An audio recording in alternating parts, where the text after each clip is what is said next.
I am CA Satish Jalan, and this is your podcast for CA Final SCMP subject. When I teach, I believe that students should not just learn or focus on the concepts. They must be able to relate the concepts with the surroundings that they are living in. My objective of teaching is not just to bring good marks in the exams of students, but also to add some real life values in the life of the students so that they are able to live a happy life post their qualification of CA as well.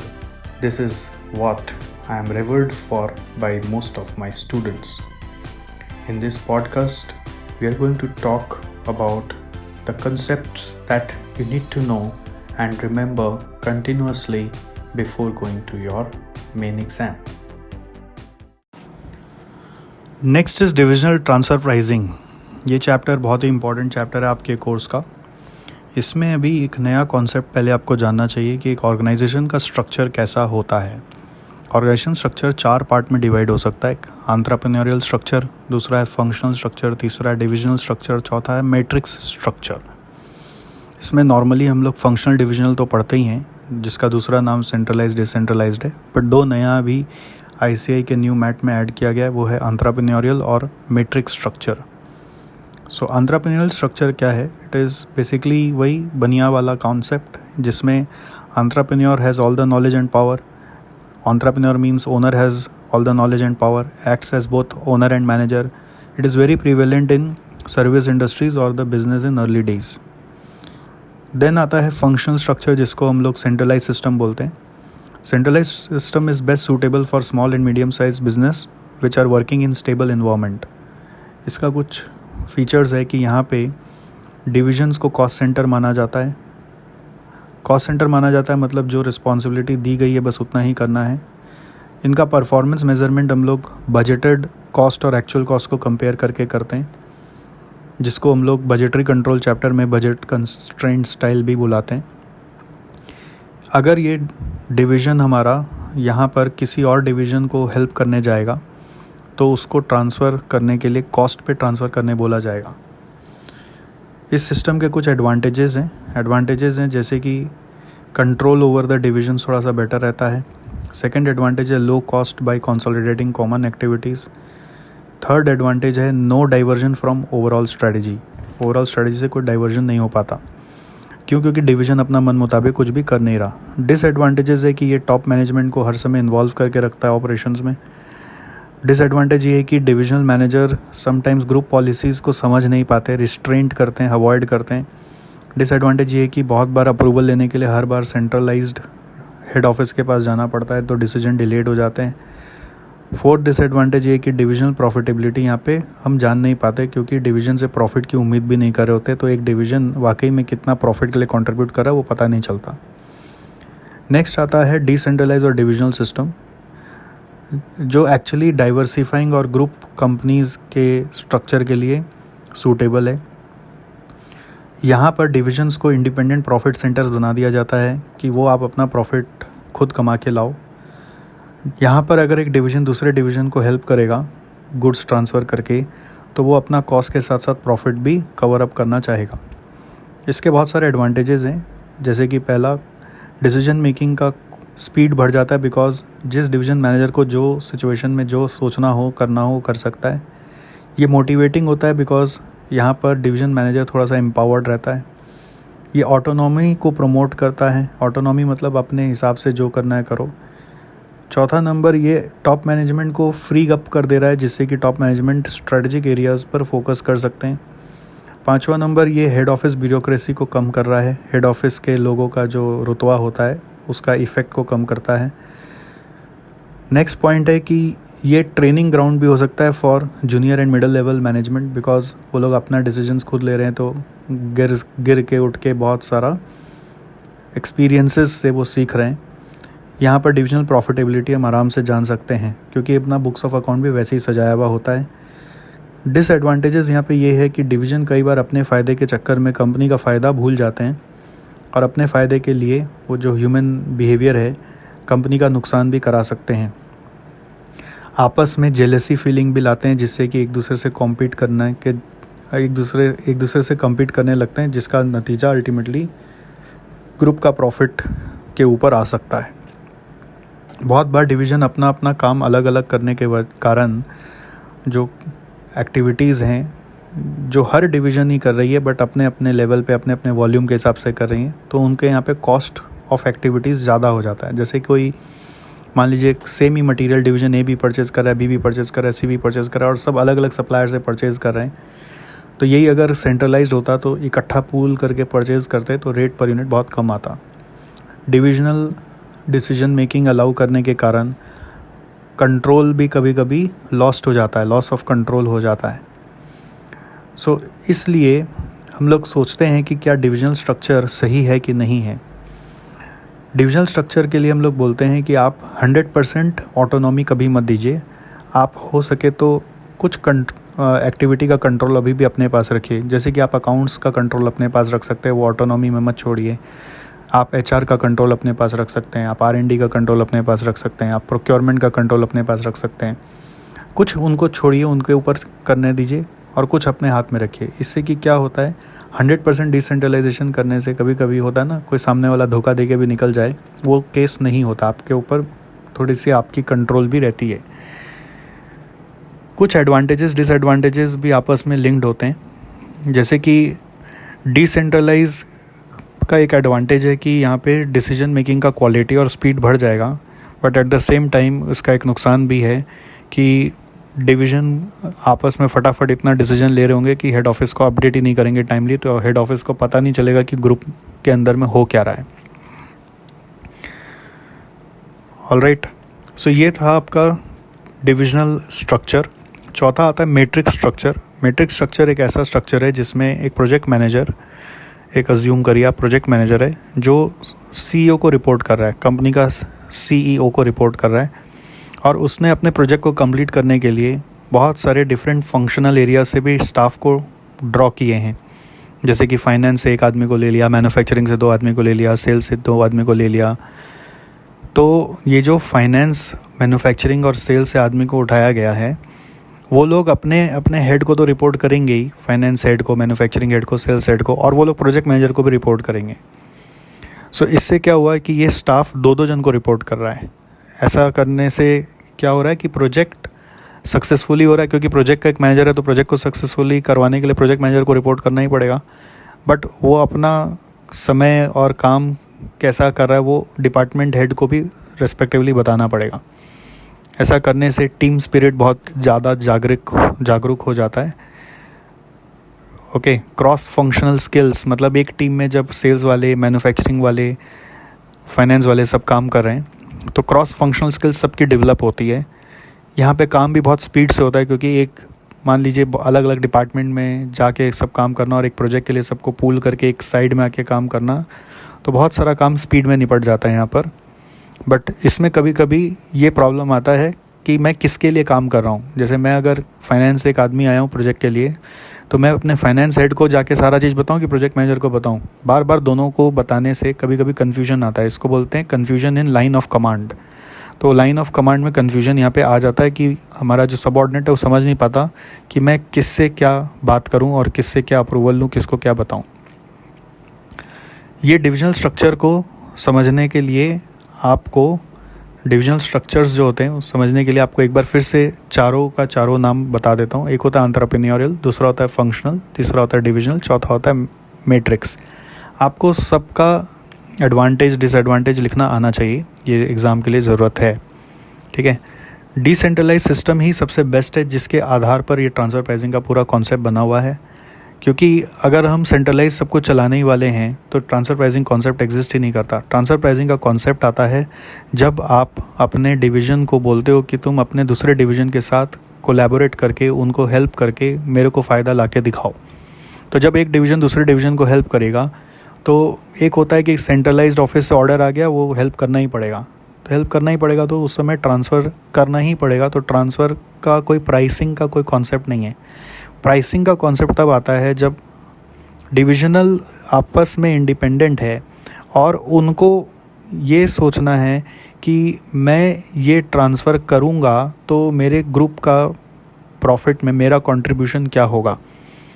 क्योंकि यहाँ पर divisional transfer pricing में जब divisional structure वाला concept follow हो रहा होता है, हम लोग अपने डिविजनल मैनेजर को इंडिपेंडेंट घोषित कर देते हैं कि तुम कमा के लाओगे तो तुम्हें इंसेंटिव मिलेगा, अगर आप कमाई नहीं ला के दे रहे हो तो इंसेंटिव नहीं मिलेगा। तो वो अपने इंसेंटिव के लालच में एक्स्ट्रा बाहर जा के कमाता है। अब वही अगर आप उसका आउटपुट को बोलते हो कि तुम दूसरे डिवीज़न को दे दो तो उसकी तो कमाई कम हो जाएगी, तो इंसेंटिव कम हो जाएगा, तो पूरा मॉडल ही कोलैप्स कर जाएगा। इसलिए वो हेल्प करे कि ना करे ये क्वेश्चन आता है, और हेल्प करे तो किस प्राइस पे करे ये दूसरा क्वेश्चन आता है। इसी से ये पूरा चैप्टर बनता है कि हेल्प करे कि ना करे, यानी ट्रांसफ़र करे कि ना करे, और दूसरा ट्रांसफ़र प्राइस क्या होगा।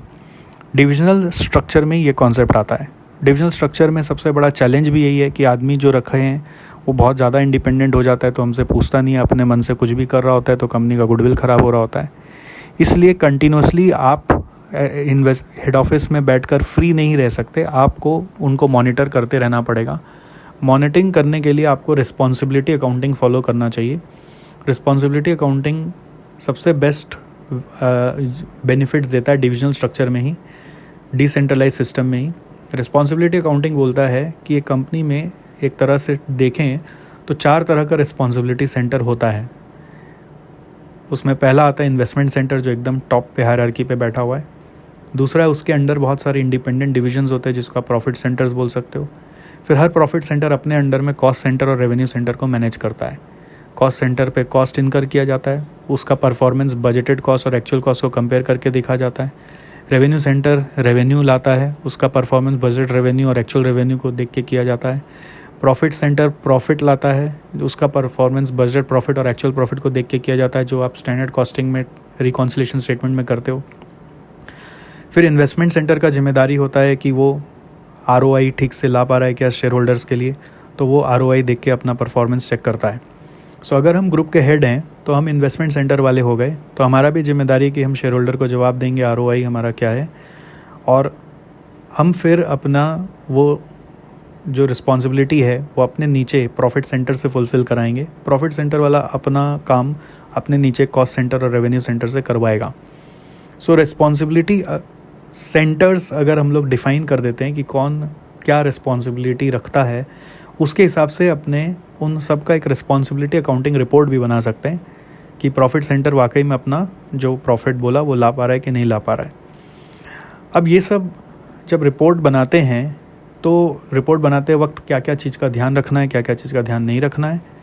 और दूसरा, जब डिविजनल स्ट्रक्चर हमने बना दिया है जिसमें डिवीज़न इंडिपेंडेंट है और वो इंडिपेंडेंट डिवीज़न अपना इंसेंटिव के लिए इंडिपेंडेंटली प्रॉफिट कमा के लाता है, अब एट दिस टाइम अगर आप बोलते हो उस डिवीज़न को कि तुम दूसरे डिवीज़न का with in the group help करो, तो वो हेल्प करे कि ना करे, और लास्टली हेल्प करे तो वो प्राइस क्या चार्ज करे जिससे कि उसका प्रॉफिट भी हैम्पर ना हो, वो खुश भी रहे, आपस में एक दूसरे से झगड़े नहीं, जले नहीं, जेलसी ना हो, कॉन्फ्लिक्ट ना हो, इसका हमें ध्यान रखना पड़ता है।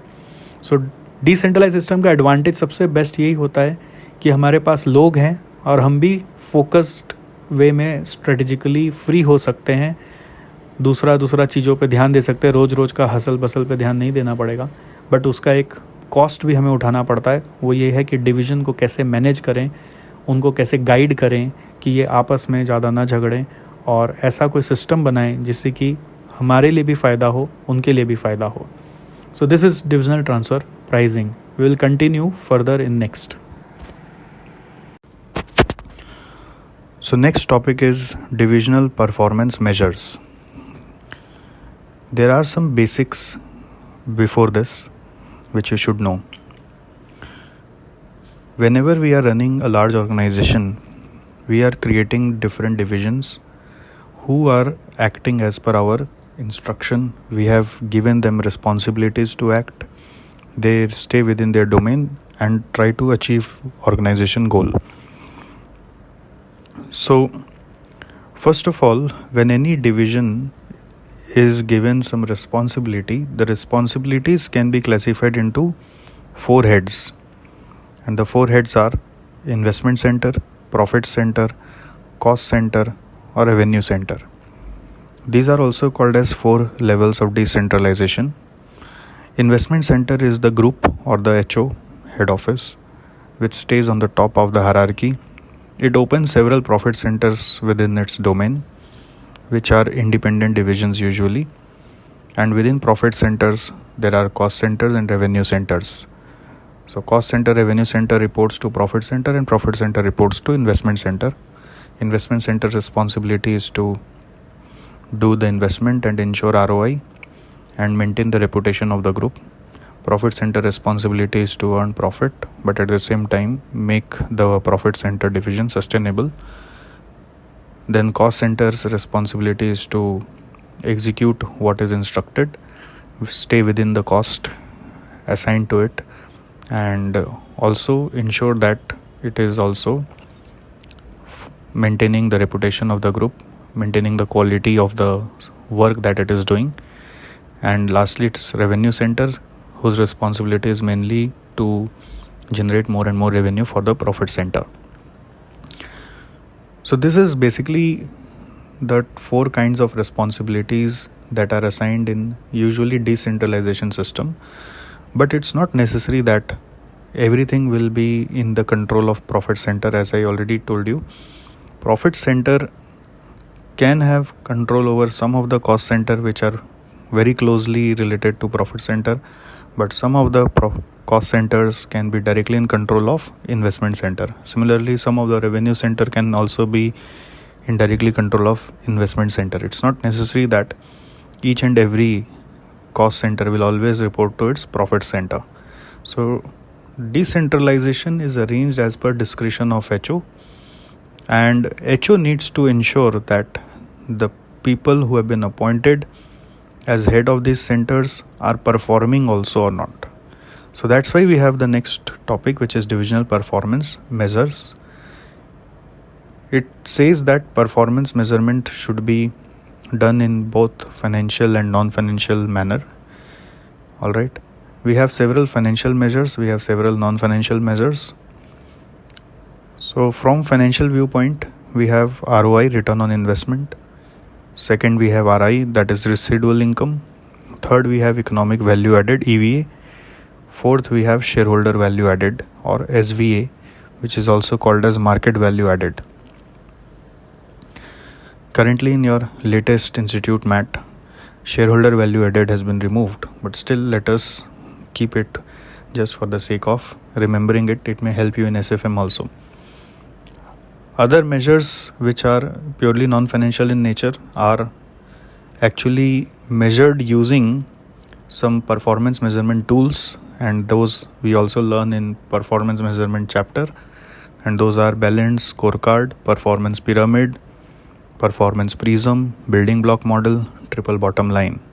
So these are some of the performance measurement models that helps in performance measurement using non-financial measures also. Before we start, there are 3 basic rules of a performance measure. Any performance measure, whichever you pick, there are 3 basic rules. First of all, any performance measure should only consider controllable factors, that are the factors which are in control of the divisional managers. Second, the performance measures should provide incentive to the managers who make decisions in the best interest of the group. That means if any manager is always taking decisions in the best interest of the group, they must be rewarded some incentive. And third is all performance measurement should always consider both financial and non-financial aspects, because financials are short-term and hence inadequate, but non-financials are long-term sustainable measures. If you achieve non-financial measures, then you ensure sustainability of your division. All right, so these are performance measures. Along with this, I would like to also discuss one very important topic. किसी भी performance measurement system को install करने के पहले उसके कुछ essential components होते हैं, वो आपको ज़रूर जान के रखने चाहिए. कि सबसे पहले आपको ऑर्गेनाइजेशन स्ट्रक्चर सेट करना पड़ेगा. Point number 1 is determine the organisational structure, whether it's functional और divisional, and the level of decentralisation. Means आप किसको इन्वेस्टमेंट सेंटर बना रहे हो, किसको प्रॉफिट सेंटर बना रहे हो, किसको कॉस्ट सेंटर, किसको रेवेन्यू सेंटर, कौन किसके कंट्रोल में है, ये पूरा जानना पड़ेगा. Second number is establish the responsibility centers and identify the person responsible for performance of each such center. So second, before implementing any performance measurement system, you need to know which person in my organization is responsible for which responsibility center, and he will look after what kind of responsibilities. Third is establish the system to identify the performance measures or KPIs, that is key performance indicators, against which performance will be measured and the target for each measure. So third is you have to set up the performance measures for each of the responsibility centers or KPIs against which performance will be measured and target for each measure needs to be set. Fourth is you need to have a review system for performance measurement, evaluation and comparison of actual with target and taking the required corrective action. So what are the four important components? First is you need to have organizational structure clear in your mind. What type of organization you are creating, functional, divisional matrix, what type of organization structure you are having. Second is you need to have established responsibility centers and their responsibility heads. Third is you need to identify their performance measures or KPIs against which you will measure their performance and the target. And lastly, fourthly, it is you need to have a strong review system for performance measurement and required corrective actions. All right. So these are some essentials of performance measurement, which you also need to know for your performance evaluation chapter and also for this chapter. And there is also 3 basic rules of performance measure. So in this, I have just shared with you what are the performance measures in financial and non-financial terms, what are 3 basic rules of performance measure, and also I have discussed with you what are the essentials for any kind of performance management system. All right. Okay. Next is ROI, return on investment performance measure. So we will be discussing about what is ROI, what are its advantages and disadvantages.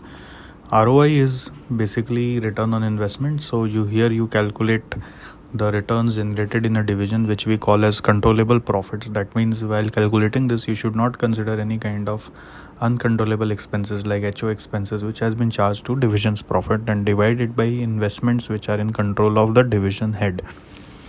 The advantages of using this as performance measure is it is easy to comprehend because ROI is very popular. Second, it ties in directly with the accounting process, so you don't need to do any extra data collection because it is quite connected with your basic accounting process. Third, it measures the performance of division as a whole. So how is entire division performing as a whole, you'll get to know from this. Then there are some disadvantages of ROI because it is expressed in percentage form rather than absolute measure. So sometimes we get higher percentage return but we don't get any absolute return. So we always want more absolute return rather than more percentage return. Second disadvantage is it is not going to measure performance of different activities that are done within a division. So only as a whole you will know that this division is performing or not. Third disadvantage is it encourages short-term or suboptimal decisions. And what is that? You need to understand that by way of separate example. Lastly, since financial informations can be manipulated easily, as you know, chartered accountants can easily do that. Basically, let's not blame chartered accountants. It's just that we all can do that. Anyone can do that. So that's how ROI can be a manipulative measure also. Let us talk about how it can lead to suboptimal or short-term decisions. For example, say a manager is running division and he is currently earning a ROI of 20% from its division, and it has got a new project in hand which has got say ROI of 14%. A manager is having already ROI of 20% from its division, and say a new project has come where he is going to get ROI of only 14%. So since this new project is going to yield lesser ROI than the present ROI, this manager will not accept this new project and will reject this new project. But it might happen that the company's cost of capital is only 8%, and keeping that 8% in mind, this new project which was going to give 14% will add 6% extra to the company. But since this project is yielding lesser ROI than the present ROI of the division, the manager of this division won't accept this project even though it is beneficial for the company. This kind of decision making we call as suboptimal decision or short-term behavior of our divisional managers, which is a drawback of ROI. So ROI can therefore lead to a lack of goal congruence. This is how we conclude about ROI. So second financial performance measure after ROI is residual income, which we call as RI. Residual income is equal to controllable profit minus capital into KO. So residual income is controllable profit minus capital into KO. KO is overall cost of capital. Basically, it is the surplus of profit over the cost of capital invested in the division. It's calculated in absolute amount rather than percentage amount. The advantages are it's expressed in absolute form. Second, it can compare different activities performance by assigning different cost of capital to each. So you can calculate RI for different activities done within a division. Disadvantages are it does not facilitate comparison between investment centers, where investment centers sizes are very different. Size means size in the form of investment. So if say there is a division A whose total capital investment is say 20 lakhs and there is a division B whose total capital investment is say 500 lakhs. So division B, even if it is earning very low return, will always show higher residual income because of its capital size. So this way RI becomes a limitation here. RI cannot understand now A is better or B is better. So it does not facilitate comparison between investment centers which are vastly different in the form of investment size. So what can be the remedy to this problem? Remedy can be that we can give different RI targets to different division based on their size of capital and the market scenario.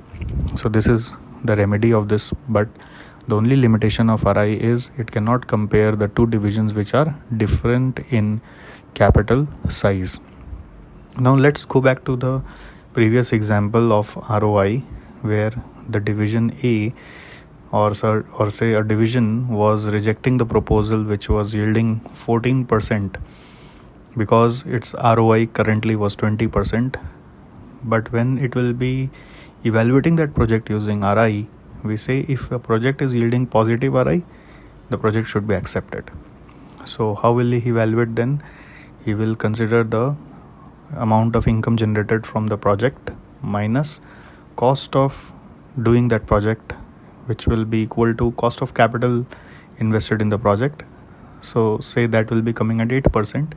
So 14 minus 8 will be giving us 6%. 6% of amount invested will be the RI figure in absolute amount. So if RI is positive, the project should be accepted. If RI is negative, project should be rejected. So that's how we conclude that RI can actually help a decision to make an optimal decision. Suboptimal decision means a decision which is not in favor of the overall group. Optimal decision means the decision which is favorable in the eyes of the group. All right. So say there is a division A and division B. Another example, proposed investment in division A is 20 lakh and B is also having a proposed investment of 20 lakh. Both are able to generate contribution from the investment. A is able to generate 2 lakhs and B is able to generate 1.4 lakh. Right. So cost of capital in that division is say 8%, and that is same for division A and B. So in division A it is coming 1.6, 20 lakhs, 8% is 1.6, and division B also it's coming 1.6. So residual income from division A is 0.4 and from division B is minus 0.2. So from this we can understand that A is able to generate some surplus residual income which is 0.4, and B is not able to generate surplus which is minus 0.2. So B will reject the offer and A will accept the proposal. All right. because it is able to generate surplus residual income. Now think of a case that A is having current ROI as 13% and return on the proposed project is 10%, because controllable contribution is 2, so 2 by 20 is 10%, but A's current ROI is 13%. So if you compare A with ROI, then A will say that my current ROI is 13% and my new ROI will be 10%, so I'll reject the proposal. But residual income is showing that A is able to generate 0.4 surplus residual income, so A will accept the offer here. Alright, from residual income viewpoint A will accept, but from ROI viewpoint A will reject. So ROI is not allowing A to think for the betterment of the group, but RI is allowing A to think for the betterment of the group and thereby accept the proposal, because this project is yielding surplus than the group's cost of capital. Say cost of capital here is 8% only. Similarly for B, for example, the present ROI is 5%. For example, present ROI is 5%, and in this project B is earning controllable contribution of 1.4, which is 7%, because I have given 20 lakhs to both the divisions and 1.4 is the controllable contribution there. So B is earning 7% and current ROI of B is 5%. So B will be very excited to do this project because it will enhance its ROI, because current ROI is 5% and new return is 7%. But since the 7% is still less than the group's cost of capital, which is 8%, so B should not do this project. Alright. So this way you understand that ROI may lead to lack of goal congruence and RI acts in the best interest of the company as a whole. There are some common issues with ROI and RI. First of all, investments related calculation is not defined. Then historical cost of asset or replacement cost of asset will be taken, which is not clear. Then will investment include the assets which are in control of HO or not? This is also not clear. Then what will be the method of depreciation or valuation of inventory policy at division and at HO? What if they are different? How to account for it? All these financial policy issues are going to affect your calculation of ROI and RI both. Second, even the profits are not well defined, like PAT should be taken or EBIT should be taken. Then what should be the inclusion or exclusion in the profit? Then secondly, whether your profit should include or exclude extraordinary items, non-cash items or apportioned cost of HO, that is also not clear. Although we were saying that we are taking controllable profits, so definitely in that sense apportioned cost of HO is not to be taken, but it's not specifically written that whether we should include or exclude. So it's dependent on how you are calculating ROI or RI. It's not standardized basically. Then the third problem is behavioral issues of our divisional heads.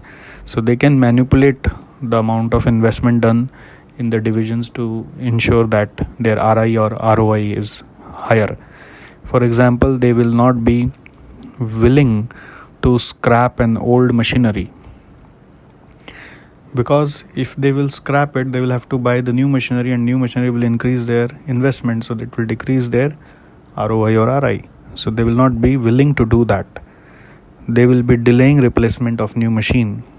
They can delay payables, so that means they are trying to keep as much payable as applicable, because otherwise their investment will get impacted and their ROI or RI will get impacted. So divisional managers instead of improving their efforts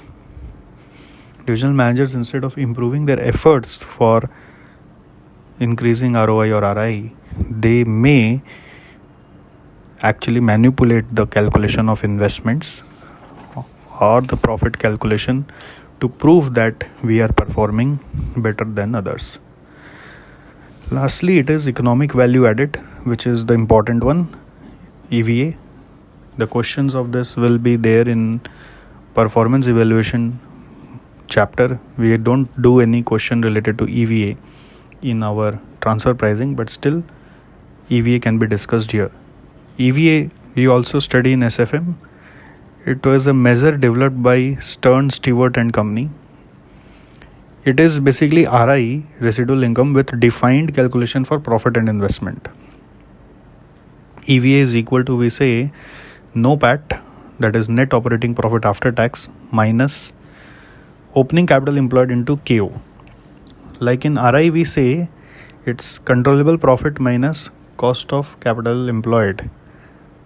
So here it's clearly defined that profit will be NOPAT and you have to subtract opening capital employed multiplied by KO.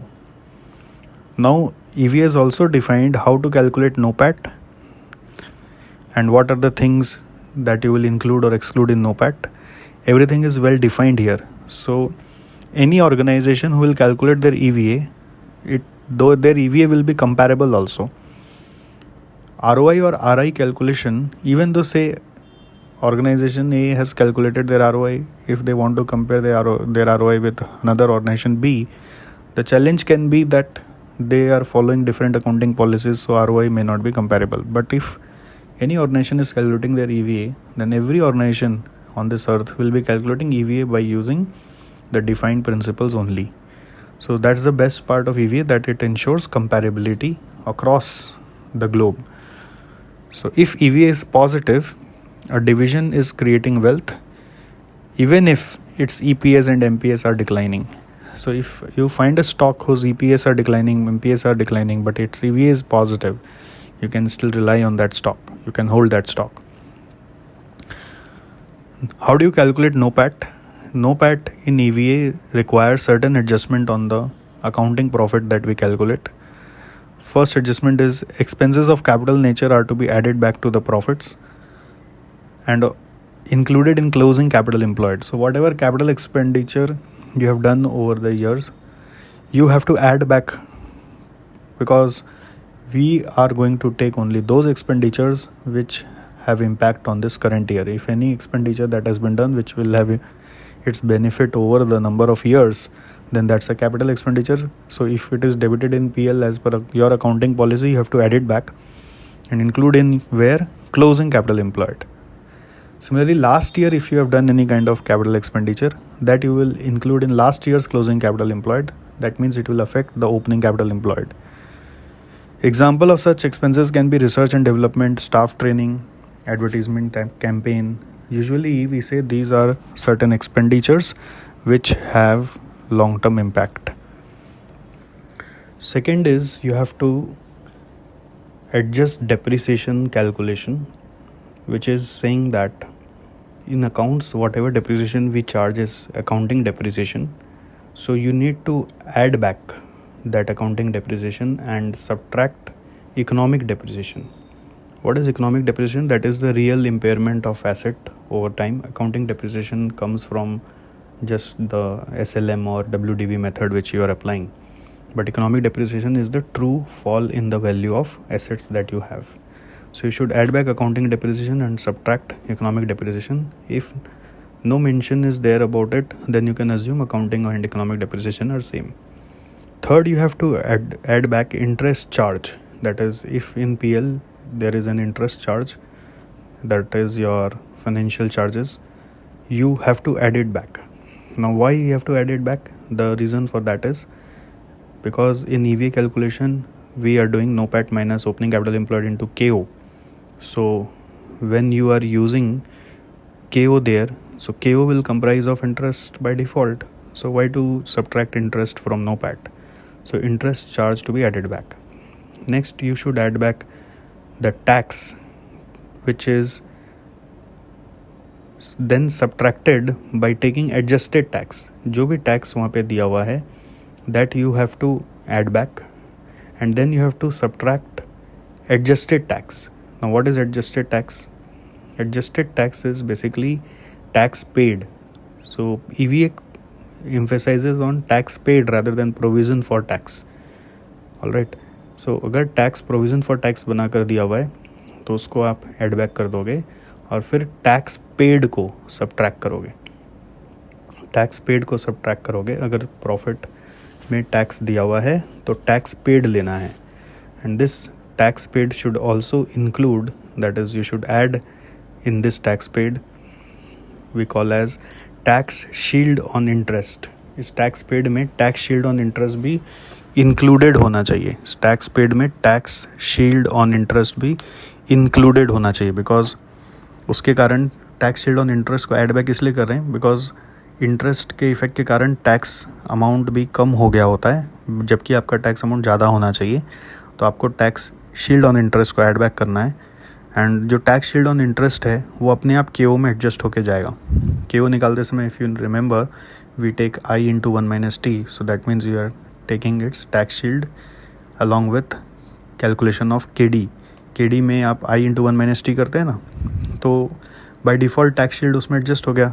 तो यहाँ पे no PAT में अगर tax amount दिया हुआ है तो normally interest के प्रेजेंस के कारण टैक्स अमाउंट कम हो जाता है, तो उसको वापस बढ़ा लेना है। So tax shield on interest has to be included in the tax paid. So adjusted tax is tax paid plus tax shield on interest. All right, and then all non-cash items like provisions or depreciation, as already shared, that accounting depreciation has to be added, and any other non-cash item like provision or any other extraordinary item should be again added back in profits and then added in your closing capital employed. You have to again add in your closing capital employed.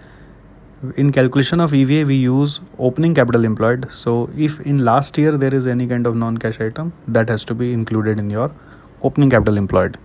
So opening capital employed has to be a figure using adjustment of all these items on last year's profit statement. All right, so इस तरह से आपका EVA आ जाएगा। EVA is equal to NOPAT minus opening capital employed into KO। KO के बारे में क्या बताना, KO is just WACC which is value of equity and value of debt का weighted average using their KE and KD।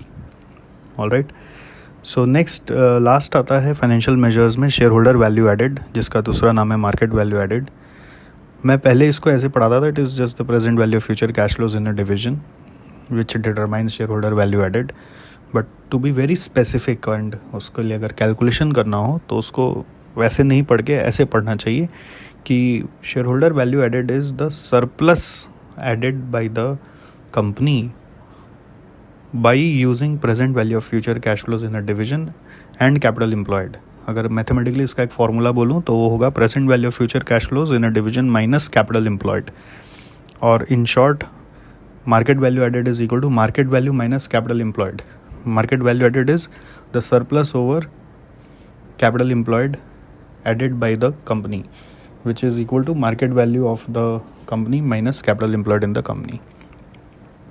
इसके ऊपर ऐसा कोई क्वेश्चन नहीं है, और इनफैक्ट नए मैट में शेयर होल्डर वैल्यू एडेड को हटा दिया है, बट फिर भी मैंने SFM के एंगल से आपको एक बार बता के रख दिया। सो इसके बाद हम लोग फाइनेंशियल मेजर्स जब जान जाते हैं सारे, तो डिविजनल प्रॉफिटेबिलिटी स्टेटमेंट हम लोग बना सकते हैं, which is when divisions are cost centres, transfer price आप टोटल कॉस्ट ले लेना, and when divisions are profit centre, transfer price आप कॉस्ट प्लस प्राइस या फिर जो भी ट्रांसफ़र प्राइस क्वेश्चन में दिया वो ले लेना। So you can prepare the divisional profitability statement which is transfer division दिखाना होगा, ट्रांसफ़र डिवीजन दिखाना होगा। ट्रांसफ़र डिवीजन का जो ट्रांसफ़र रेवेन्यू है that will become transfer divisions transferred input cost. So using that you will find the profit of transfer division and transferee division, and the total of both will be group profit. You can use any format, simple sales minus cost, or you can follow contribution minus fixed costs as profit, or you can add up all the cost, variable cost, fixed cost, total cost, and then add profit to find sales. Remember that group's profit is not affected from transfer price, but it is affected from transfer.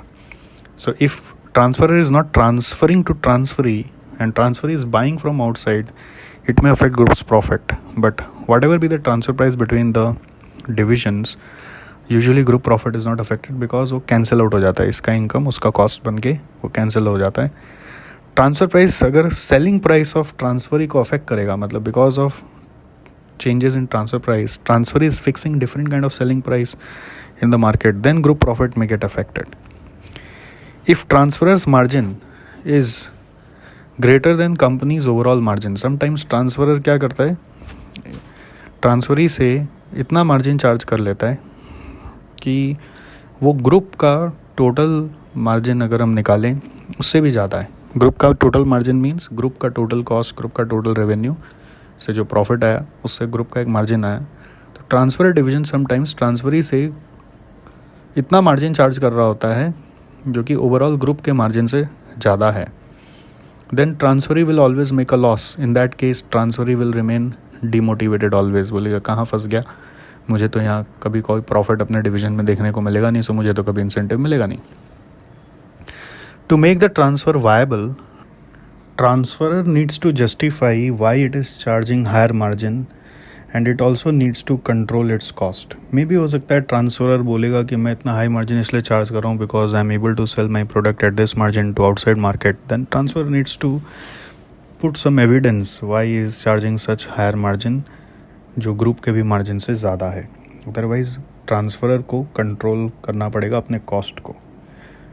Otherwise company को transferee को allow करना पड़ेगा कि transferee भी बाज़ार से ख़रीदे और अपना काम चलाए। सो ये सब छोटा छोटा मैटर है जो हम लोग को क्वेश्चन पढ़ के एनालाइज करना पड़ता है। जस्ट खाली आपका वो प्रॉफिट मेज़रमेंट का कैलकुलेशन से काम नहीं होगा, आपको कैलकुलेट करते वक्त ओवरऑल प्रॉफिट स्टेटमेंट का भी ध्यान रखना है और उस ओवरऑल प्रॉफिट स्टेटमेंट में ट्रांसफरर ट्रांसफरी को कैसे चार्ज कर रहा है उसका ध्यान देना है। ट्रांसफरर अगर कॉस्ट सेंटर है तो ट्रांसफ़र कॉस्ट पे ही करेगा, कॉस्ट मतलब टोटल कॉस्ट होना चाहिए unless otherwise mention.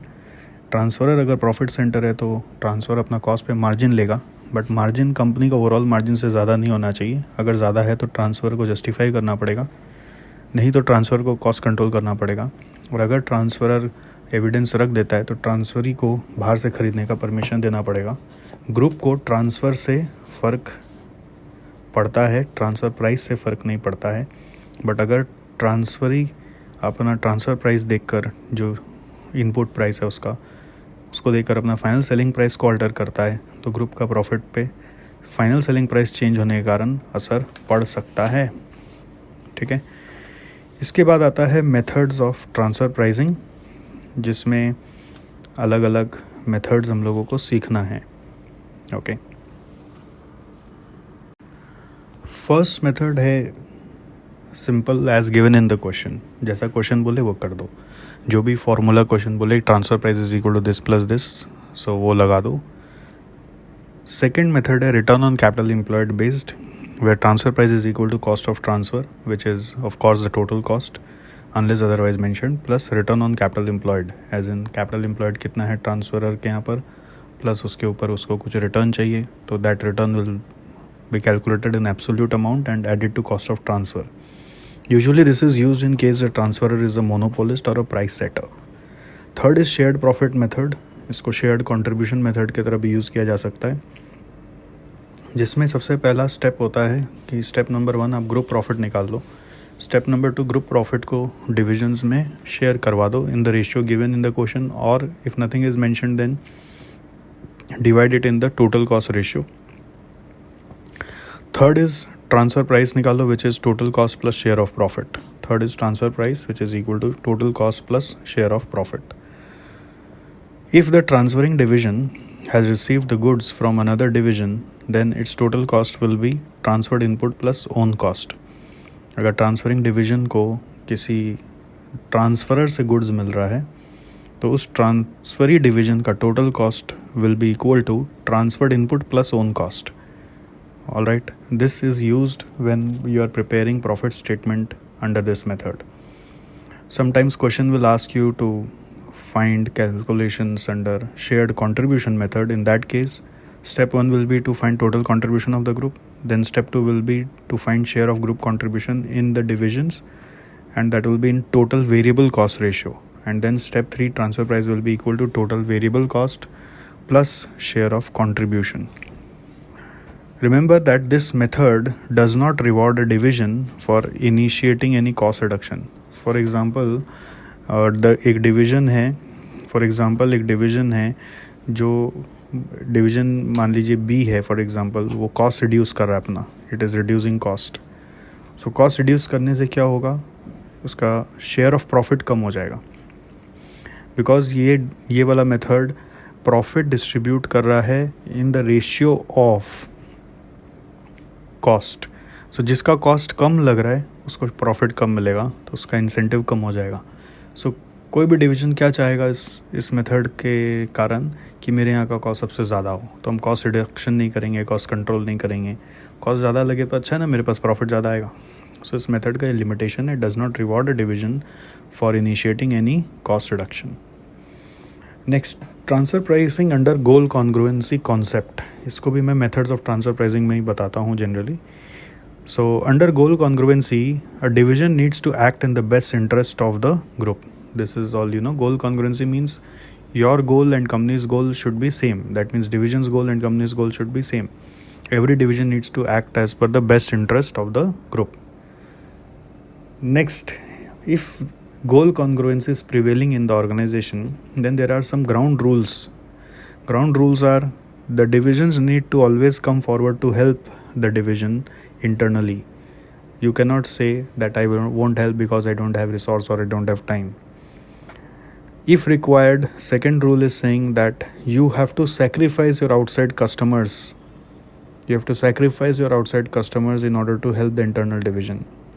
And when you are sacrificing the outside customer, the rule is also there that you should sacrifice in order of least profitability. That is, sacrifice that customer first which is not giving you highest profitability, or that is giving you least profitability. You should sacrifice that, release your resource from there, and then help your internal division. And lastly, it is also saying that while helping, you are always entitled to recover your variable cost and opportunity cost, and that will be considered fair. So under goal congruency concept, there are 3 ground rules. Ground rules is you must always come forward to help the internal division. Second ground rule is if required, sacrifice your outside customer. Third ground rule is you can always recover your cost and opportunity cost that has been incurred due to the transfer. There are 3 main situations when we calculate transfer price under goal congruency concept. First situation is, say transfer division has enough idle capacity. In that case, we cannot fix any permanent transfer price here. What we fix is basically minimum transfer price from the viewpoint of transferor, and what maximum transfer price the transferee division will be willing to pay. This two only we think. So first is, if say transferor division is having idle capacity, then minimum transfer price of transferor will be cost to be incurred due to transfer, which is your variable cost of the transfer plus any kind of avoidable fixed cost due to transfer. Then what will be the maximum transfer price? Maximum transfer price that transferee will be willing to pay will be lower of number 1 external purchase price. Lower of number 1 external purchase price, that is the price at which transferee can buy from outside. While calculating this external purchase price, इसका एक और बात याद रखना होता है कि अगर हम बाहर से जब खरीदेंगे तो हो सकता है वो एज इट इज़ यूजेबल ना हो, तो उसको यूजेबल बनाने के लिए हो सकता है कुछ और हमारा कॉस्ट इंटरनली लगेगा, तो उसको आप अपने बाइंग कॉस्ट में ऐड कर लोगे. So first is external purchase price, which is the cost to be incurred on units transferred. And second thing that is to be taken is net incremental profit from transferred units, that is selling price of finished goods in the transferee division minus own cost of transferee division will give you the incremental profit that transferee can generate from the transfer. And what maximum transfer price transferee will be willing to pay is lower of this two. अभी इसमें भी मैंने जो बताया एक बार फिर से आप सुनो. If idle capacity is there in transferor division, then the transfer price that transferor will offer will be minimum transfer price which is cost to be incurred due to transfer, which will also include any kind of specific or avoidable fixed cost that has been incurred due to transfer. And the maximum transfer price that transferee will be willing to offer is equal to lower of external purchase price. If any external cost has to be incurred to make that external purchase suitable for our use, then that has to be included in the external purchase price cost. And Second thing is net incremental profit from units transferred, that is the sale price of finished goods in the transferee division minus own cost of transferee. इसमें भी सोचिए कि जो units transfer होके आएगा उन units पर हमारा कुछ अलग से कॉस्ट लगेगा, तभी वो ट्रांसफरी के काम आएगा. मतलब जो ट्रांसफर्ड यूनिट्स है वो भी डायरेक्टली यूजेबल नहीं है, उसके ऊपर कुछ कॉस्ट इनकर करके आपको ट्रांसफरी के यहाँ पे यूज़ करना है. तो ट्रांसफरी कैसे सोचेगा? Think from the view point of transferee. Transferee will first see what would be my cost if I am not taking the transfer. Transferee will first think what would be my cost if I am not taking the transfer. He will go to market, see what is his cost, that is say for example 50 rupees. He can buy it from market at 50 rupees. Secondly, he will come back and see how much profit I will generate from this, which will be selling price of the finished goods that he will produce and extra cost that he has to incur internally. Say selling price is 100 and extra cost is 60. So what is the maximum amount that transferee will be willing to pay?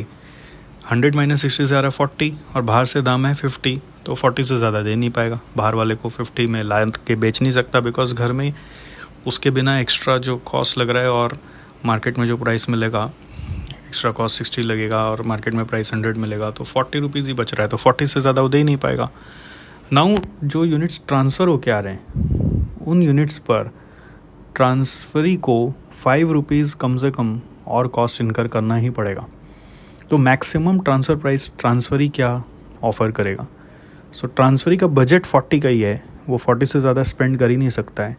सो अगर वो units जो transferor से transferee के पास आएगा उसमें 5 rupees और extra cost लगने वाला है, उसमें 5 रुपीज़ और एक्स्ट्रा कॉस्ट लगने वाला है to modify those units to make suitable for use, तो वो ज़्यादा से ज़्यादा ट्रांसफ़रर को 35 ही दे सकता है. 40 माइनस 5, जो उसका टोटल आउटफ्लो वो 40 का ही है. जैसे ट्रांसफरी कैसे सोचेगा कि अगर मैं ट्रांसफ़र नहीं कर रहा होता, मैं ट्रांसफ़रर से नहीं ले रहा होता, तो मैं अपना ये काम कैसे कर रहा होता? वो बाज़ार से 50 में लेगा, या फिर घर में वो 40 रुपीज़ जनरेट कर सकता है अगर विदाउट परचेजिंग दैट यूनिट. जो एक्स्ट्रा कॉस्ट और एक्स्ट्रा रेवेन्यू उसके पास आएगा तो 40 जनरेट कर सकता है. तो लोअर ऑफ द टू 40 ही उसको उसमें लेना है, लोअर ऑफ द टू 40 वो बियर कर सकता है, वही उसका बजट है, अदरवाइज़ उसको सेंसिबल नहीं लगेगा. नाउ अगर वो यूनिट्स ट्रांसफ़र होके आ रहे हैं तो ट्रांसफर्ड यूनिट्स पे 5 रुपीज़ एक्स्ट्रा कॉस्ट यदि लगना है तो 40 से ज़्यादा उसका टोटल स्पेंड नहीं होना चाहिए, इसलिए वो ट्रांसफ़र के लिए 35 ही ऑफ़र करेगा. सो मैक्सिमम ट्रांसफ़र प्राइस निकालते समय 3 बात का ध्यान रखना होता है. एक, lower of external purchase price and net incremental profit from transferred units. दूसरा बात आपको याद रखना पड़ता है कि क्या जो ट्रांसफ़र यूनिट्स आ रहे हैं उसमें कुछ अलग से ट्रांसफरी को खर्चा करना है. अगर खर्चा करना है तो तीसरा बात ये है कि जो maximum transfer price transferee offer करेगा वो अपना लोअर ऑफ वाला जो फिगर था उससे ये सेकंड वाला फिगर को माइनस करके नेट ऑफ़र करेगा. ऑलराइट, सेकंड केस हो सकता है इसमें transferor division is fully busy with external sales. So in that case when transfer will be done, what minimum transfer price transferor will charge? So transferor will charge here cost to be incurred due to transfer plus contribution lost, cost to be incurred due to transfer plus contribution lost, and then maximum transfer price will be same as above. उसमें कोई changes नहीं है, जैसा पहले बताया वही है. अगर ट्रांसफरर के पास कैपेसिटी शॉर्टेज है to meet the external demand, transferor इतना बिजी है कि उसके पास कैपेसिटी शॉर्टेज है to meet the external demand, in that case minimum transfer price that transferor will charge will be cost to be incurred but plus contribution lost. But from where contribution will be lost? It will be lost from release of its capacity in order of least profitability. So transferor in this case will charge contribution lost from release of capacity in order of least profitability. All right.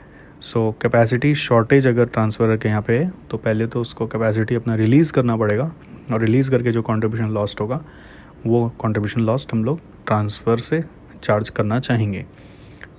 Maximum transfer price में कोई changes नहीं है, वो जैसा है वैसा ही है।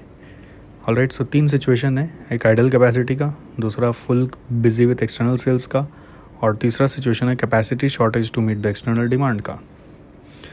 Evaluation of transfer from the group's viewpoint, इसको बहुत बार एग्ज़ाम के लिए करना पड़ता है कि ग्रुप के एंगल से सोचें तो ट्रांसफ़र कैसे इवैल्यूएट होगा।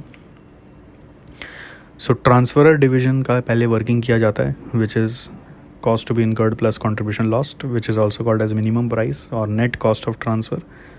देन ट्रांसफर डिवीजन के एंगल से वर्किंग किया जाता है, which is savings in purchase cost minus additional cost on transferred units if it is incurred, then that is the maximum price और नेट सेविंग्स। इसी net savings की मैं बात कर रहा था ऊपर में। इन दोनों को यदि हम नेट ऑफ कर देंगे तो नेट ओवरऑल बेनिफिट आ जाएगा, जिसको हम लोग सेविंग्स माइनस कॉस्ट करके ग्रुप का प्रॉफिट बोलेंगे। अगर ये ग्रुप प्रॉफिट पॉजिटिव है तो ट्रांसफ़र होना चाहिए। Whenever group has got positive profit we say transfer must take place. इसको एक बार फिर से आप सम्स के एंगल से भी सुनिएगा, because this is very important for you. इसको सम्स के एंगल से भी सुनना पड़ता है। When we solve sums for the third case specifically, that is the case where transferor is having shortage of capacity to meet its external demand, तो उस समय किस तरह से फ़्लो में कैलकुलेशन होता है। सबसे पहले हम लोग रैंकिंग कर लेते हैं ट्रांसफरर के यहाँ पे जितने प्रोडक्ट्स है उसका, on the basis of the key factor से कंट्रीब्यूशन पर आवर के बेस पे रैंकिंग कर लिया। फिर ऑप्टिमम मिक्स से जाते हैं ट्रांसफरर का कि एक्सटर्नल डिमांड को वो कैसे मीट कर रहा होगा when it has the capacity shortage. फिर थर्ड स्टेज में हम लोग चेक करते हैं कि कितना आवर्स लगेगा ट्रांसफ़र करने में।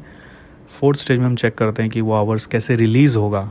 ऑफ कोर्स रिलीज़ करने का रूल बोल रहा है कि आप लीस्ट प्रॉफिटेबल प्रोडक्ट को सेक्रीफाइस कर दो, वहाँ से आवर रिलीज़ करो, और अगर वहाँ से पूरा काम नहीं हुआ तो नेक्स्ट बेस्ट प्रॉफिट पे जाओ। फिर वो आवर्स रिलीज़ करवा कर उसका कंट्रीब्यूशन लॉस्ट आपको कंसिडर करना है। फिर कंट्रीब्यूशन लॉस्ट हो आ जाए तो transfer price will be cost to be incurred plus contribution lost. So एक फ़्लो होता है सम्स करने का, आपको याद आ गया होगा। सो नेक्स्ट आपको और भी मेथड्स जानने हैं। मेथड है जैसे कि next dual rate transfer pricing. Dual rate transfer pricing क्या होता है? Here transferor charges transferee at its cost plus price. Transferor कैसे ट्रांसफरी को बिल करेगा? अपना कॉस्ट प्लस प्राइस, यानी कि कॉस्ट पे प्रॉफिट जोड़ के बिल करेगा। सेकेंड पॉइंट इसमें ध्यान रखना है कि transferee records the transfer at variable cost of the transferor. Transferee समझ रहा है कि मेरे को जो मिला है वो वेरिएबल कॉस्ट ऑफ ट्रांसफरर पे मिला है। सो इससे क्या हुआ, ट्रांसफरर ने अपना प्रॉफिट बुक कर लिया, बट ट्रांसफरी समझ रहा है कि मुझे तो कॉस्ट टू कॉस्ट पे मिला है। So as a consequence transferor का बुक्स और ट्रांसफरी का बुक्स सेम ट्रांजैक्शन को अलग अलग अमाउंट पर रिकॉर्ड कर रहा है। इसलिए H O needs to do adjustment to the extent of difference in amount of transfer recorded to find its net consolidated profit. ठीक है, तो एच ओ को लास्ट में बुक्स क्लोज करते समय थोड़ा प्रॉफिट में एडजस्टमेंट करना पड़ेगा, बिकॉज ट्रांसफरर ने जो प्रॉफिट दिखाया है ट्रांसफरी ने उसको कॉस्ट में इनकॉर्पोरेट नहीं किया था। ये मेथड क्यों फॉलो किया जाता है? ये मेथड फॉलो किया जाता है sometimes transferee needs to make optimum decisions to sell its goods if it is facing uncertainties in its market. तो ट्रांसफरी को ऐसा बता दिया जाए कि तुम प्राइस चेंज कर लो, बट इतना कम मत कर लेना कि ग्रुप को लॉस हो जाए, इसलिए ग्रुप का कॉस्ट हम तुम्हें बता सकते हैं। सो इसमें ट्रांसफरर का कोई दोष नहीं है। ट्रांसफरर तो अपना सर्टेन सिनेरियो में ऑपरेट कर रहा था, तो ट्रांसफरर अपना प्रॉफिट बुक कर लेता है, पर ट्रांसफरी को कॉस्ट ग्रुप का बता दिया जाता है, यानी कि ट्रांसफरर का कॉस्ट बता दिया जाता है, जिससे कि वो ऐसा कहीं प्राइस सेट न कर ले या अनसर्टेनिटी में कि ग्रुप को लॉस हो जाए। इसलिए ट्रांसफरी के पास लिबर्टी रखना है कि मुझे अपना प्राइस खुद सेट करने का अनुमति चाहिए, जिससे कि मैं ग्रुप का लॉस ना करवाऊँ, बट ये नहीं इंश्योर कर सकता कि मेरे कारण ट्रांसफरर भी कमाएगा। तो dual rate transfer pricing system में जाना चाहिए। नेक्स्ट ट्रांसफ़र प्राइसिंग मेथड है two part transfer pricing. Two part transfer pricing में क्या होता है, transferor charges transferee a fix lump sum over a period to recover its fix cost and profit. जैसे कि कोई रिटेनरशिप मॉडल होता है जिसमें ट्रांसफरर ट्रांसफरी को बोल रहा है मुझे एक मंथली अमाउंट फिक्स करके दे दो, वही मेरा फिक्स कॉस्ट और प्रॉफिट है। उसके बाद सब्सिक्वेंटली कोई भी यूनिट अगर ट्रांसफ़र होगा तो उस पर transferor will only recover standard variable cost per unit for every unit transferred, not actual. It should be standard variable cost per unit for every unit transferred. So transferee for subsequent transfers feels that only very low amount needs to be paid, which is the standard variable cost of the transferer, and it is also paying a fixed lump sum which ensures commitment for both. So advantage is transferer is able to get its assured profit and transferee is receiving units at variable cost of the transferer, which will be far lesser than the external price. Due to fixed lump sum payment, transferer and transferee are bound to honor each other commitments. All right, ध्यान रखना इसमें जब transferor charge कर रहा है तो वो अपना स्टैंडर्ड कॉस्ट को चार्ज करे, ना कि एक्चुअल कॉस्ट को. क्योंकि एक्चुअल कॉस्ट से अगर कोई भी डिवीज़न किसी दूसरे डिवीज़न को चार्ज करेगा ना तो मोटिव नहीं रहेगा कभी भी, क्योंकि कॉस्ट को बचाना है. डिवीज़न मैनेजर क्या सोचेगा, जो भी एक्चुअल लगा है चलो सब रिकवर कर लो. Next, transfer pricing under different market conditions. ये मैं एक नॉलेज पार्ट के लिए जनरली क्लास में पढ़ाता हूँ, तो आपको भी बता देता हूँ, because it helps many times to do analysis of the questions. For example, if market condition of transferor is perfect external market, then transfer price that should be charged is market price. And if say because of any transfer there is some savings in cost incurred by the transferer, then market price less savings in cost due to transfer can be also considered. All right, and reason for this is any lower price will demotivate the transferer because it is already having its perfect external market. Second, if transferer's market is imperfect, means it does not have good buyers, so in that case transfer price should be, first question is based on standard cost or actual cost. So ideally it should be based on standard cost, because in that case transferer will be cautious for its inefficiencies, otherwise transferer will keep billing its all actual cost to the transferee. Second, it should be variable cost or full cost. Second question is whether it should be variable cost or full cost. Full cost means fixed cost plus variable cost. Then if it is variable cost, then it is very good for transferee, but transferer does not recover its fixed costs. Although this problem can be solved by using dual pricing or two-part tariff. So in any question in exam, if the question is saying that the company is having a policy of variable cost based pricing or marginal cost based pricing, then how to overcome the problems that may arise due to variable cost or marginal cost based pricing, then your suggestion should be dual rate or two-part transfer pricing should be used to overcome the problem of variable cost pricing. If transferer is charging full cost, then transferer division does not make any profit. It is only able to recover full cost. If transferer is charging full cost plus profit, then what should be the fair margin? That is difficult, because transferee can always say that transferer is trying to make profits from me only, which is he is not able to earn from external market, because the market of transfer is imperfect. So in case of imperfect external market, there are always chance that there will be some conflict between the divisions, because first, standard cost or actual cost, answer is standard cost, here it is sure. Second, variable cost or full cost. So variable cost is good for transferee but not for transferer.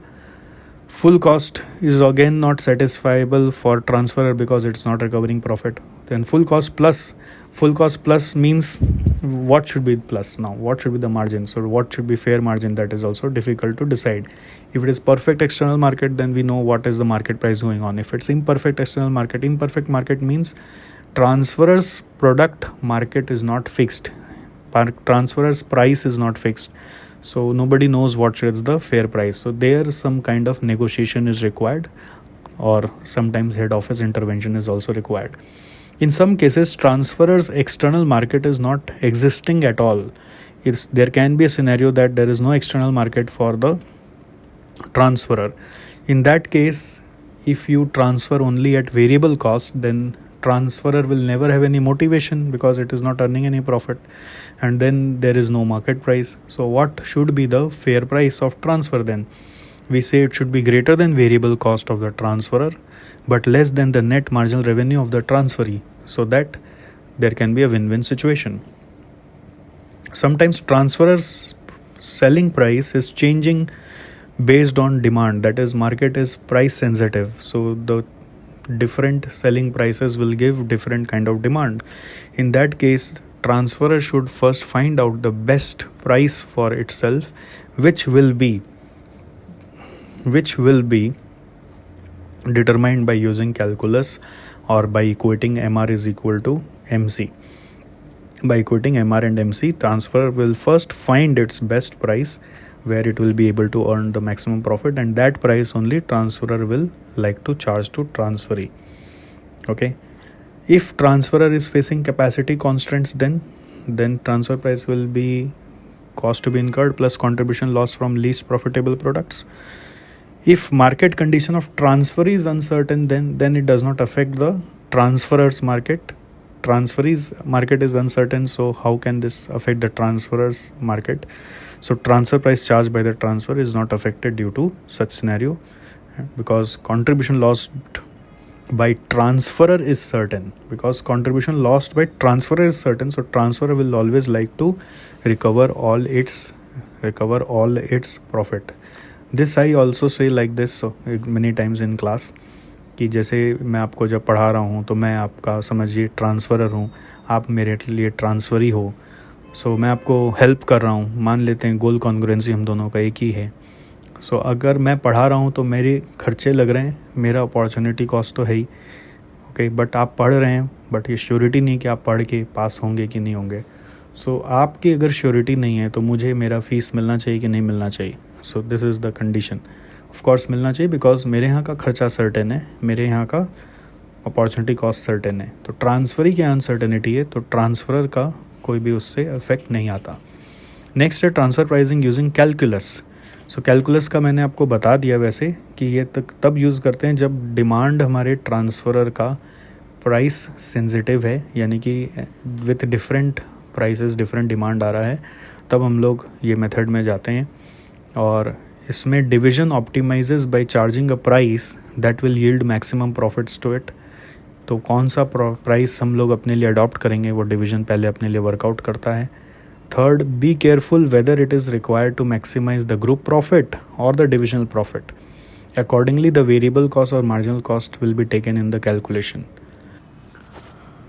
अगर company का profit maximization का calculation पूछा गया है, then we find the final selling price of transferee. कुछ भी question में पूछा हो तो एक्चुअली उसमें final selling price of transferee निकालना पड़ता है, बिकॉज कंपनी को ट्रांसफ़र प्राइस से कोई मतलब नहीं है. बट अगर क्वेश्चन डिविजन्स प्रॉफिट मैक्सिमाइजेशन का है तो 2 स्टेप में कैलकुलेशन होगा. सबसे पहला स्टेप होगा ट्रांसफरर का, पहले आपको मार्केट प्राइस निकालना होगा, एंड देन उसी को ट्रांसफ़र प्राइस मानकर सेकंड पार्ट में ट्रांसफरी का मार्केट प्राइस निकालना पड़ेगा. ठीक है, तो इसके स्टेप्स है. सबसे पहले प्राइस इक्वेशन सेट करना है. Price equation is P is equal to A minus BQ, where A is equal to price where demand is 0 and B is equal to slope, that is change in price by change in quantity. All right. Second step है total revenue निकाल लो, which is price into quantity, that is A minus BQ into Q. Third step है marginal revenue निकालो, जिसको derivative से निकाल सकते हो DDQ of TR, या फिर आप एक शॉर्टकट याद रख सकते हो A माइनस 2BQ. तो A B का वैल्यू अगर मालूम है तो बस रिप्लेस करने से MR आ जाएगा A minus 2BQ. Fourth step है मार्जिनल कॉस्ट पर यूनिट निकालो, which is the variable cost per unit, and it will depend on the situation for which you are doing the calculation. If you are doing the calculation for company's profit maximization, then variable cost per unit will be the variable cost per unit of the company. If it is division's profit maximization, then it should be variable cost per unit of the division. Fifth is equate marginal revenue with marginal cost to solve for Q. And if sometimes in question, instead of these details of price equation, they may give you in a tabular format MR and MC values, so you can check where MR is close to MC, जहाँ पे positive दिखे MR और MC का difference और close दिखे एकदम, वो वाला वॉल्यूम को पिकअप किया जा सकता है. सो इक्वेशन से भी सॉल्व करके Q का ही वैल्यू आता है. And lastly find the price using the above value for Q. The price obtained above might be used by the divisions as transfer price, as already told. So this is transfer pricing using calculus. इसका use pricing strategies में भी है, आप इसको ध्यान रखिएगा। Next is international transfer pricing. International transfer pricing में transferor, transferee and group company may be located in different countries with different tax rates. Second point is that to optimize, the group will try to generate the maximum profitability in the nation where tax rate is lowest. Third is income tax or indirect tax authority considers the fair price as the transfer price. If transfer price among the division is different than the fair price, the tax amount shall be calculated based on the fair price. कभी भी transfer price कुछ और हो, fair price कुछ और दिया हो, तो टैक्स कैलकुलेशन के लिए फेयर प्राइस का इस्तेमाल करेंगे। नेक्स्ट पॉइंट है इधर, check in which currency the solution is required. If nothing is mentioned, present the calculation in the respective currencies. Respective currencies means division A अगर इंडिया में तो उसका वर्किंग इंडिया में, डिवीज़न बी अगर China में है तो बी का वर्किंग चाइना में। अगर क्वेश्चन में बोल दिया है कि किस करेंसी में वर्किंग करना है तो उस करेंसी में करेंगे। Now transfer price is relevant to evaluate the transfer. Until now transfer price was not important to evaluate the transfer, but now transfer price is relevant because using this transfer price, or say if it is equal to fair price, tax amount will be calculated and tax outflow is a new cost which will be important cost for us in calculation. पहले क्यों नहीं important होता था? Because within same country थे तो tax rate भी दोनों का सेम होता था, डिवीज़न ए का और डिवीज़न बी का, तो टैक्स अपने आप में कैंसिल आउट कर जाता था। बट अभी दो कंट्री में टैक्स रेट अगर डिफरेंट है तो ऑफ कोर्स टैक्स के कारण कोई आउटफ्लो में फ़र्क पड़ सकता है, इसलिए transfer price is relevant while evaluating the transfer. Now the group's profit is affected due to transfer price as it determines the tax amount. You should avoid any kind of DTA provisions, यानी कि कोई treaty वगैरह की बातचीत आपको बीच में नहीं लानी है। Next, minimum transfer price will be equal to cost incurred due to transfer plus contribution lost due to transfer. ये तो पहले से पता ही था, एक नया चीज़ आ गया, tax payable due to transfer. तीसरा चीज़, tax payable due to transfer. Maximum transfer price is equal to as usual savings in purchase cost minus cost incurred on transfer including import duties at fair price. Even import duty का अगर बात करो तो वो fair price के हिसाब से आपको लेना है। Evaluation of transfer from groups view point in case of international transactions कैसे होगा? आप वही फॉर्मेट बनाओगे, पहले ट्रांसफ़र डिवीज़न का वर्किंग करोगे जिसमें आएगा cost to be incurred at contribution lost करके नेट कॉस्ट आया। पहले बस यहीं तक रुक जाते थे, अब नया ऐड कर रहे हैं ट्रांसफ़र रेवेन्यू, तो प्रॉफिट बिफोर टैक्स आ गया, लेस टैक्स, रिजल्ट पैट आ गया। ये ट्रांसफ़र रेवेन्यू जब आप लिख रहे हो तो it has to be based on fair price, okay, because इसको लिखने का उद्देश्य है सिर्फ tax amount calculation. Transfer revenue बाद में कॉस्ट बनकर ट्रांसफरी डिवीज़न में भी एडजस्ट होगा अभी। सो नेक्स्ट कैलकुलेशन आप ट्रांसफरी डिवीज़न के लिए करेंगे which will be showing you savings in purchase cost less additional cost on transferred units including cost of transferred input. यहाँ पर आपका ट्रांसफ़र रेवेन्यू कॉस्ट बन के आ जाएगा। लेस इम्पोर्ट ड्यूटी अगर कुछ लग रहा है तो रिज़ल्ट आएगा पीबीटी, लेस टैक्स जो ट्रांसफरी डिवीज़न का कंट्री का रेट है, रिज़ल्ट आएगा पैट। दोनों का प्रॉफिट को एडजस्ट करोगे तो नेट ओवरऑल बेनिफिट आएगा। तो नया चीज़ सिर्फ यहाँ पे प्रेजेंटेशन में आता है वो ट्रांसफ़र रेवेन्यू और टैक्स। ट्रांसफ़र रेवेन्यू वैसे तो कैंसिल आउट हो जा रहा है उधर इनपुट बनकर, बट उसके कारण टैक्स अमाउंट दोनों कंट्री में अलग अलग रेट होने के कारण आपका कैलकुलेशन को इम्पैक्ट कर रहा है। जब आप इसका आंसर लिखेंगे तो ध्यान रखिएगा कि आंसर में आपको कुछ अदर फैक्टर्स इंक्लूड करने पड़ेंगे जो आपकी किसी के स्टडी क्वेश्चन में भी मिल जाएगा। इंटरनेशनल ट्रांजैक्शन होने से जैसे एक तो DTA का बात आ गया, दूसरा रीपैट्रिएशन। अदर फैक्टर्स में रीपैट्रिएशन मतलब जो दूसरे कंट्री में इनकम कमाओगे वहाँ का गवर्नमेंट आपको रुपया अलाउ करता है क्या वापस विड्रॉ करने के लिए, अपने कंट्री में ले जाने के लिए, तो रीपैट्रिएशन रेगुलेशन हो सकता है। तीसरा पॉइंट हो सकता गवर्नमेंट स्टेबिलिटी, वो भी बहुत इंपॉर्टेंट है। अगर दो कंट्री का गवर्नमेंट स्टेबल नहीं है तो आप इंटरनल ट्रांजैक्शन उसमें करने जाओगे तो प्रॉब्लम्स आएंगे। नेक्स्ट पॉइंट हो सकता है क्या वो इनपुट जो आप दूसरे कंट्री से मंगा रहे हो वो लोकली अवेलेबल है क्या। Local availability of such input भी बहुत इम्पॉर्टेंट मेज़र होता है। इसके अलावा आप फिस्कल पॉलिसी को लेकर भी पॉइंट बना सकते हैं। फिस्कल पॉलिसी के लिए भी पॉइंट हो सकता है। दूसरा पॉइंट ये भी हो सकता है कि आपको शायद लोकल लेना ही नहीं है, बिकॉज़ कोई सीक्रेसी हो सकता है जो लोकल इनपुट सप्लायर को पता चल जाएगा, इसलिए आप चाहते हो भले ही वो बाहर से आए बट अपने ही किसी कंपनी से आए, तो वो भी एक इम्पॉर्टेंट पॉइंट हो सकता है। All these important other issues are to be also commented when you are writing an answer about viability of transfer from different countries. All right, next आता है negotiated transfer price का concept, जिसमें हम लोग पढ़ते हैं कि ट्रांसफ़र प्राइस दो डिवीज़न में डिटरमाइन करना पड़ता है बहुत बार, अगर वो लोग आपस में नेगोशिएट नहीं कर पा रहे हैं।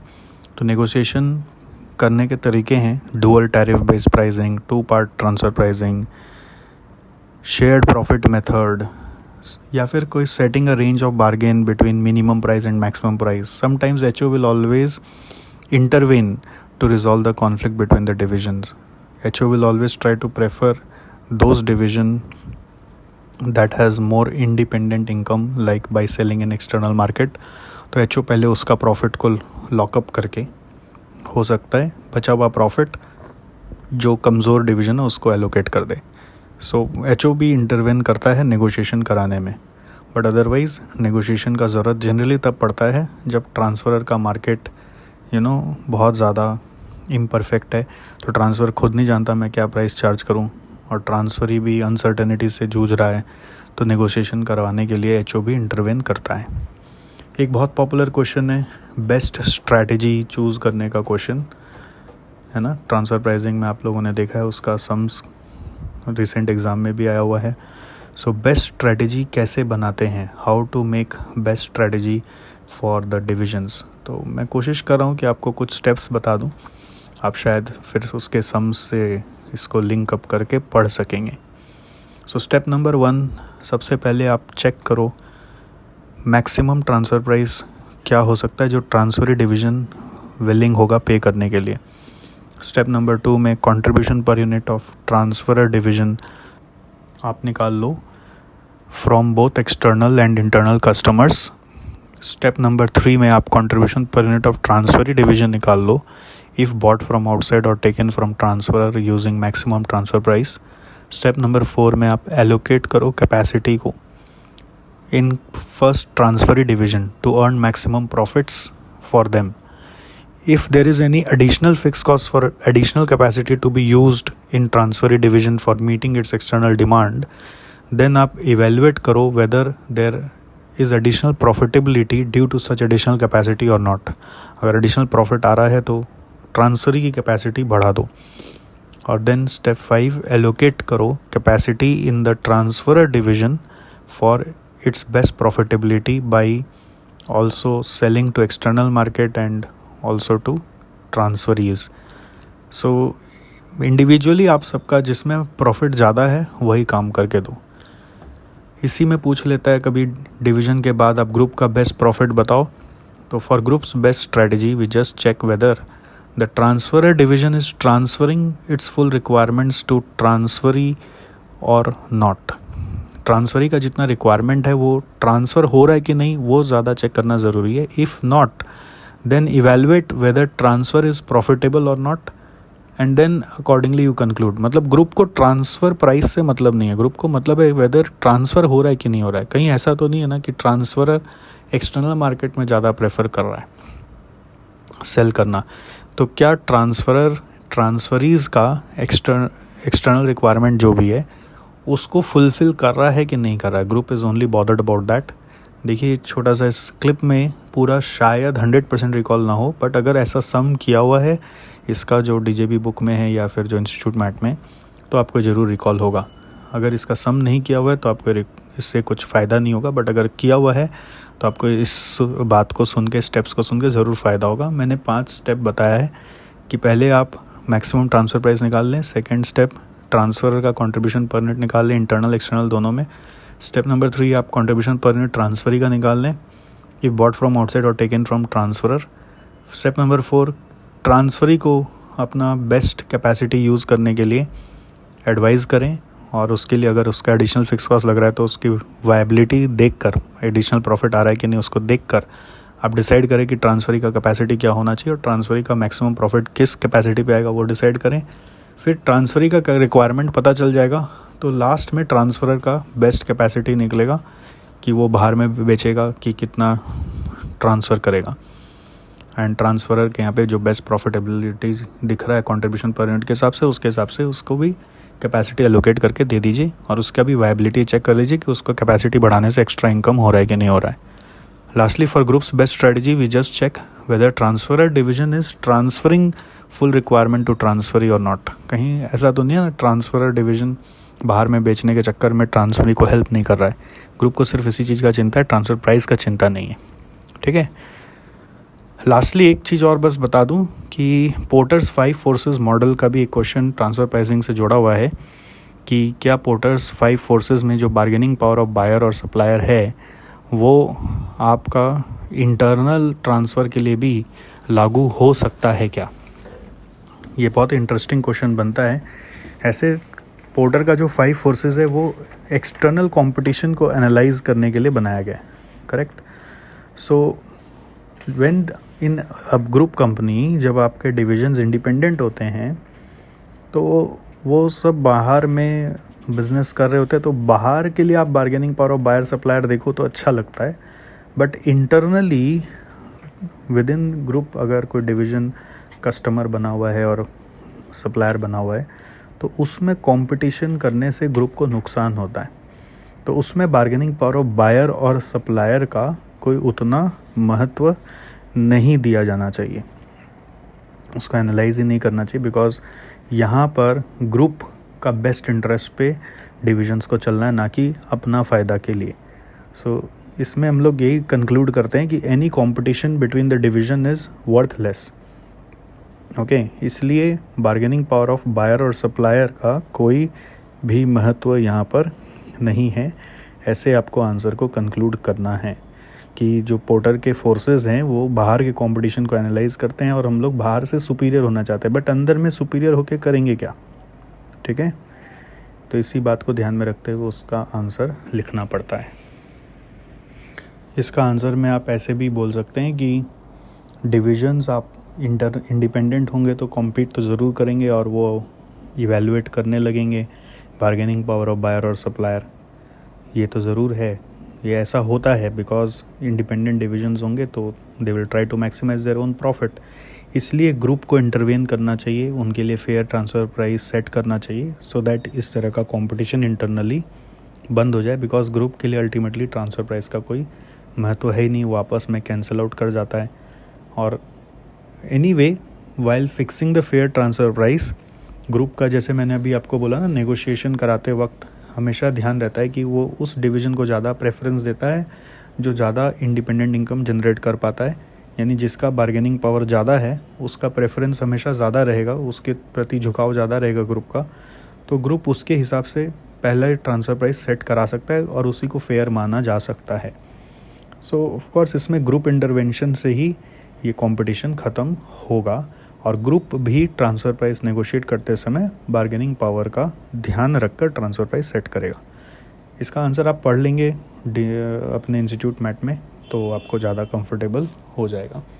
सो इसके साथ फ्रेंड्स मैंने ट्रांसफ़र प्राइसिंग चैप्टर आपके लिए ख़त्म किया। All right, I am CA Satish Jalan and this is a podcast for CA Final SCMP. To score in SCMP, now you need to remember its theories more specifically than just understanding it in a general way. By listening to this podcast, you can revise the concepts on the go as many times as you can.